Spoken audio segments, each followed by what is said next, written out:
Vote ایک گواہی ہے. جب تو کسی کو ووٹ دیتا ہے تو کہتا ہے تیرے سیاہ سفید میں تیرے ساتھ ہوں. پھر کس طرح تو کہتا ہے کہ اس نے ظلم کیا میں موجود نہیں تھا؟ بڑا لوگوں نے برا بلا کہا نا, حکمرانوں نے ختم نبوت پہ یہ کر دیا وہ, تو میں کہتا ہوں وہ تو سارے ٹھیک ہے, غلط تھے تو ان کو ووٹ دینے والے انہوں نے کس مسجد میں آ کے توبہ کی؟ انہوں نے کہا آ کے اپنے نفل پڑھے اور کہا ہم سے غلطی ہو گئی ہم بھول گئے. وہ کدھر ہیں وہ لوگ جو ان کو سپورٹ کرتے ہیں؟ یہ خود آ جاتے ہیں.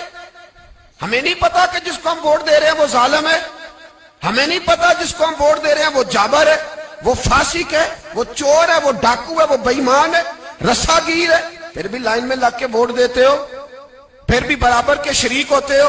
پتہ نہیں وہ کون ہے, ساری خبر ہے. کیا مانگا تھا یزید نے امام حسین سے؟ ووٹ. تو دے دیتے چپ کر کے امام حسین.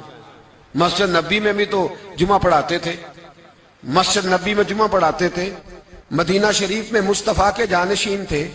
یزید کہتا تھا جو آپ کہیں گے مل جائے گا, پر امام حسین نے فرمایا یہ نہیں ہو سکتا کہ میں مسجد نبی میں نماز پڑھاتا رہوں اور میرے نانا کی امت پر کوئی ظالم مسلط رہے, یہ نہیں ہو سکتا. ووٹ مانگتا تھا, ووٹ. تجھے ووٹ کی قدر کا نہیں پتا؟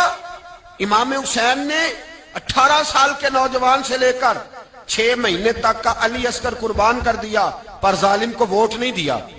تیرا کیسے حوصلہ پڑتا ہے؟ پھر تو 10 محرم کی دیگ بھی پکاتا ہے. کس طرح تیرا حوصلہ پڑتا ہے؟ کس طرح کر کے تیرے اندر ہمت آتی؟ جلال بادشاہی ہو یا جمہوری تماشا ہو, جدا ہو دی سیاست سے تو رہ جاتی ہے چنگیزی. ظالموں کا مددگار بھی ظالم ہوتا ہے, ظالموں کا مددگار بھی.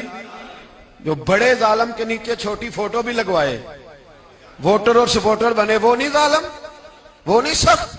اور جو اللہ خیر کرے دفتر ہی کھول کے بیٹھ رہے اپنی بیٹھک کے آگے, جلیبیاں بھی کھلائے, میرے کہنے پہ ووٹ دینا, وہ نہیں ظالم.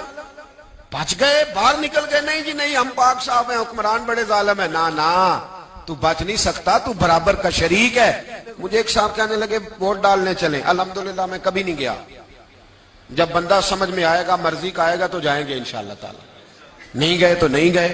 لیکن بڑی کھلی بات کر رہا ہوں, میں بھی تو مسجد کا مولوی ہوں نا, میں بھی یہ خانقاہ کا مسند نشین ہوں. کھلی بات نہیں جاتے بھئی ہم. ایسے ہی ہے کوئی جس کا جو دل کرے گا ہمیں ہاں کے لے جائے گا. ہماری بنیاد بھی ہے, ہمارا وقار بھی ہے, ہم رسول اللہ کے نام لینے والے ہیں. ایسے ہی جس کا دل کرے آگے لگا کے لے جائے. کیا مطلب ہوا اس بات؟ نہیں گیا. ایک صاحب کہنے لگے ووٹ قوم کی امانت ہے, تو امانت ضائع نہیں کرنی چاہیے. میں نے کہا ضائع نہیں کرنی چاہیے, پر بے ایمان کو بھی امانت نہیں دینی چاہیے, ورنہ زیادہ ضائع ہو جائے.